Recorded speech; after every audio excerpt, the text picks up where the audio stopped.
देखिए दुनिया में बहुत सारे लोग होते हैं। कुछ लोग 10 साल में आजाद नहीं हो पाते, कुछ लोग 10 महीने में आजाद हो जाते हैं। तो ये सब चीजें संभव हैं। आप अपने डिप्रेशन जो आपके दिमाग में है, जो चीजें आपको दबा रही हैं, उससे आजाद करने के लिए आपके पास आत्मिक चीजें हैं।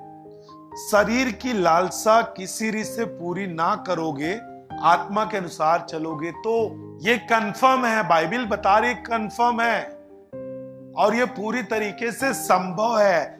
यदि आप आत्मा में, आत्मा के अनुसार चलोगे इस दुनिया में, तो आप शरीर की लालसा को पूरी ना करोगे। 17 पद में लिखा है, क्योंकि शरीर आत्मा के विरोध में है। शरीर आत्मा के विरोध में है और आत्मा शरीर के विरोध में है।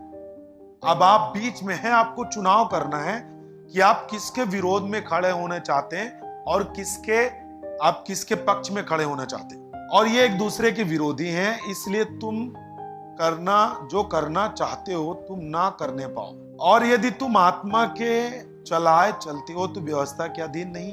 अब 19 पद से जब आप पढ़ेंगे तो आप यहां से जान पाएंगे कि शरीर की अभिलाषाएं क्या हैं और शरीर के काम क्या हैं और क्यों अलग होना है इनसे, और क्यों अलग होना है शरीर की अभिलाषाओं और लालसाओं से, और क्यों करीब जाना है आत्मा के, क्यों खड़ा होना है विरोध में, शरीर की लालसाओं के विरोध में क्यों होना है और क्यों आत्मिक चीजों के पक्ष में खड़ा होना है, आप यहां से जान पाएंगे।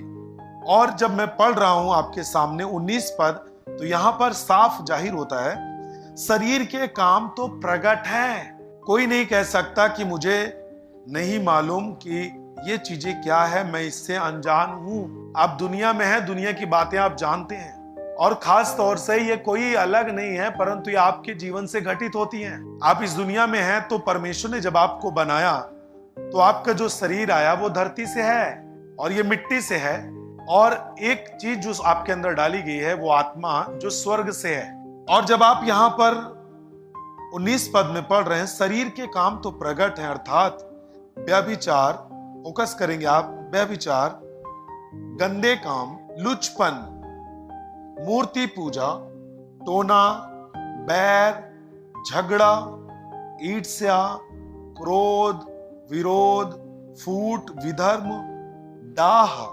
मतवालापन, लीला क्रीड़ा और इनके जैसे और काम हैं, जिनके विषय में मैं तुमसे पहले से कह देता हूं, जैसा पहले भी कह चुका हूं कि ऐसा काम करने वाले परमेश्वर के राज्य के वारिस ना होंगे। बोले हालेलुया।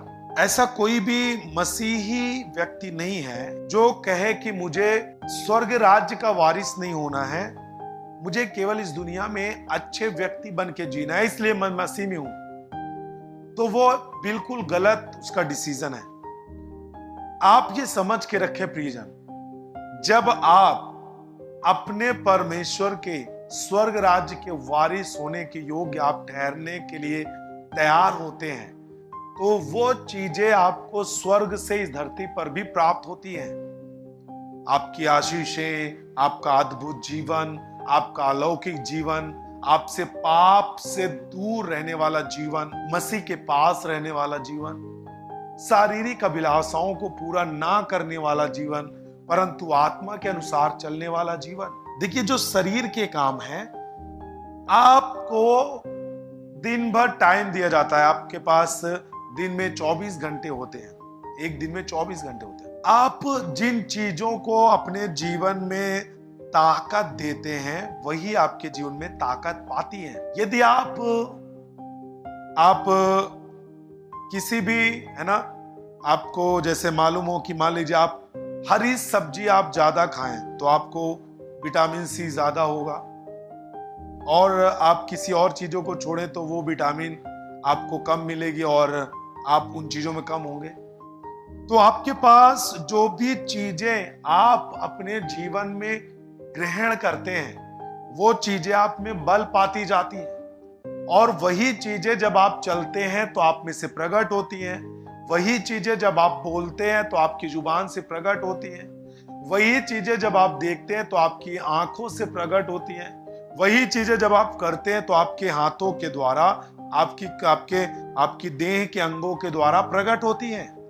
कौन सी चीजें? जो चीजें आप में बल पाई हैं, जो चीजें आप में ताकत पाई हैं। अभी एक व्यक्ति को देखिए, एक जवान व्यक्ति को, एक जवान लड़के को जब किसी के सामने जाता है तो उसकी आवाज और उसके बोलने की जो एक भाषा है, जो उसकी शैली है, वो बिल्कुल चेंज हो रहती है, क्योंकि उसने उन चीजों को ताकत दिया है। वो बोलता है तो ऊट पटांग बोलता है। कोई व्यक्ति, सामने वाला सिंपल सा व्यक्ति खड़ा हुआ है, हट जा, ये है वो है, तमाम चीजें लगा के बोलता है। इसका मतलब कि उस व्यक्ति के अंदर वो चीजें जो उसकी जुबान से आ रहे हैं, जो उसके स्वभाव से प्रकट हो रही हैं, अब तक 18 साल, 20 साल, 22 साल, 30 साल, 40 साल तक, जब तक उसने कुछ सुना नहीं और सुनने के अनुसार मसीह में नहीं आया और बदलने का निर्णय नहीं लिया, तब तक वो चीजें उसमें बल पाई और ताकत पाई, और पूरे ताकत के साथ वो चीजें उसके शरीर पर कंट्रोल की हैं, और उसकी जुबान से वो प्रकट होती हैं, उसकी आंखों से प्रकट होती हैं, उसके चाल से प्रकट होते हैं, उसके हाथों से प्रकट होती हैं। लेकिन एक आत्मिक जन, जब उसने आत्मिक चीजों को बल दिया, जब उसने आत्मा के अनुसार चलना शुरू किया, तो उसके अंदर आत्मिक चीजें ताकत पाई हैं। अब उसके बोलने का तरीका देखिए। आप ये मत कहिए कि मैं यीशु मसीह में हूं, लेकिन यदि आपकी जुबान पर आपका नियंत्रण नहीं, आप में कोई और चीज ताकत पा रही है, अभी भी आप मसीह से दूर हैं, क्योंकि अभी तो आप में शरीर के काम प्रकट हो रहे हैं और आप बोलते हैं मैं मसीह में हूं, मैं आत्मिक जन हूं। आत्मा के फल तो प्रकट नहीं हुए, तो आप कैसे आत्मिक जन हैं? आपके काम प्रकट हैं, जो शारीरिक काम है, संसार के काम है, शरीर के काम प्रकट हैं। यदि आज भी आप व्यभिचार में हैं, तो आप कहते हैं मैं आत्मा में चलता हूं, बिल्कुल रॉन्ग है। आपके काम प्रकट कर रहे हैं कि आप शरीर के काम के अनुसार चलते हैं, आप शरीर के अनुसार जीते हैं, आप शरीर के पक्ष में चलते हैं, आत्मा के विरोध में हैं आप, क्योंकि आपके काम, आपके रवैये, आपके बोलना, ये सब चीजें प्रकट कर रही हैं। चर्च में जाके बैठ करके आंख बंद के आराधना करना या फिर वर्शिप करना कोई गलत बात नहीं है, परंतु यदि आपके स्वभाव से आप यहां से जाने के बाद क्या प्रकट होता है, वही चीज साबित करता है कि आप कितने मसीह में हैं। आप अखनों तक मसीह में हैं, या फिर घुटने तक मसीह में हैं, या कमर तक, या फिर पूरा मसीह में डूब चुके हैं। आपके काम प्रकट करेंगे। यहां पर लिखा है साफ, शरीर के काम प्रकट हैं, मूर्ति पूजा, व्यभिचार, गंदे काम, लुचपन। तो ये चीजें क्या हैं? ईर्ष्या, क्रोध, विरोध, मार दूंगा, काट डालूंगा, ऐसा बोल दिया, अब मैं बाइबल को एक तरफ रखता हूँ, यीशु को एक तरफ रखता हूँ, मार दूंगा उसको, ये कर दूंगा, वो कर दूंगा।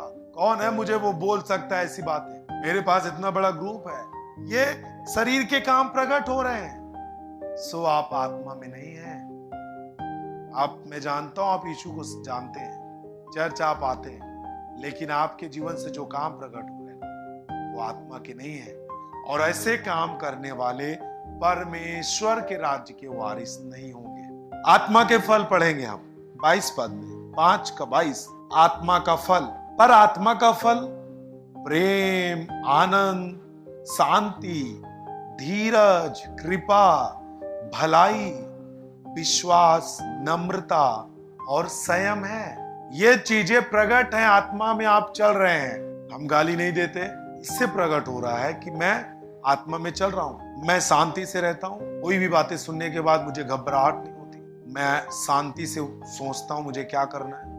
मैं वचन में हूं, आत्मा के फल में हूं।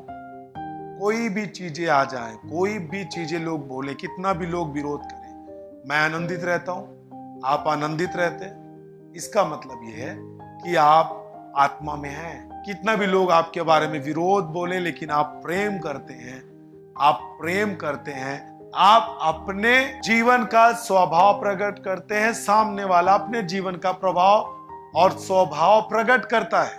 उसने तो अपने जीवन को, उसने जिसे अपने जीवन में ताकत दिया है, वो ताकत के साथ वो प्रकट कर रहा है अपने क्रोधी स्वभाव को। लेकिन क्या आप उसे देख करके अपने आप को कमी महसूस कर रहे हैं? अरे मैं बड़ा शांत रहने वाला व्यक्ति हूं। ओह नो, मुझे भी गुस्से वाला व्यक्ति होना चाहिए। क्या यीशु में जाकर मैं क्या चीजें सीख लिया हूँ कि मुझे गुस्सा डाउन हो गया एकदम से, मुझे गाली दे के चला गया, मैंने उसको कुछ नहीं बोल पाया। अरे मेरे पास भी गुस्सा होना चाहिए, उसको ये कर दूं वो कर दूं, ये होना चाहिए, क्यों इतना डाउन हूं मैं? नहीं, आपको अपने स्वभाव को प्रकट करना है। वो शरीर के काम प्रकट कर रहे हैं, आप आत्मिक हैं, आत्मा के काम को प्रकट करें। इस वचन के सुने जाने से परमेश्वर आपके जीवन को बहुतायत में आशीष दे। आमीन। आप हमारे चैनल को सब्सक्राइब करें और वीडियो को लाइक करें और दूसरे के पास शेयर करें।